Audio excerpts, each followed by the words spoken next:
उपनिषदामध्ये आनंदाचे अनेक प्रकार सांगितले आहेत. त्यापैकी दोन मुख्य आहेत.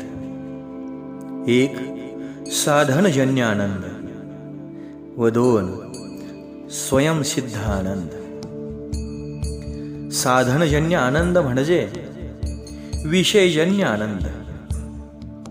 विषयांचा नाश झाल्यावर त्या आनंदाचाही नाश होतो.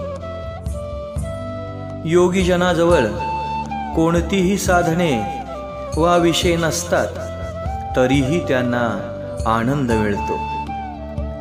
ते नेहमी आनंदात असतात.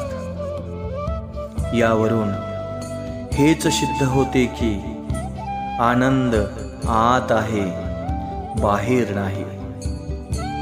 सत चित आनंद ईश्वरात परिपूर्ण आहेत.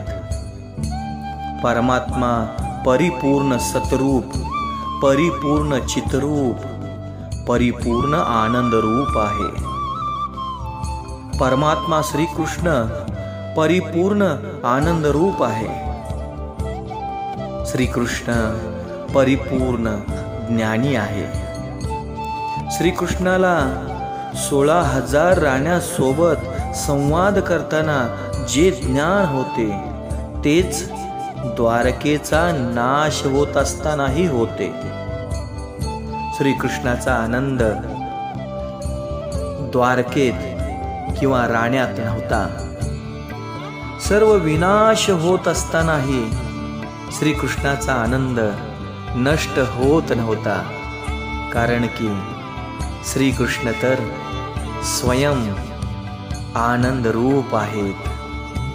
उत्पत्ती, स्थिती आणि संहार या लीलेत स्वरूपात कोणतेही परिवर्तन होत नाही.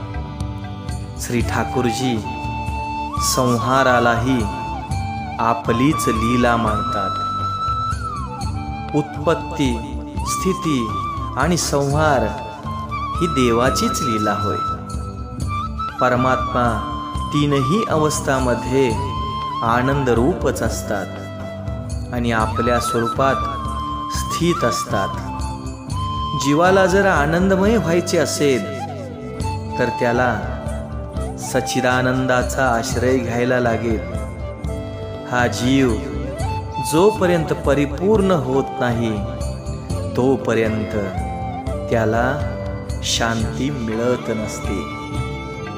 जय जय राम कृष्ण हरी.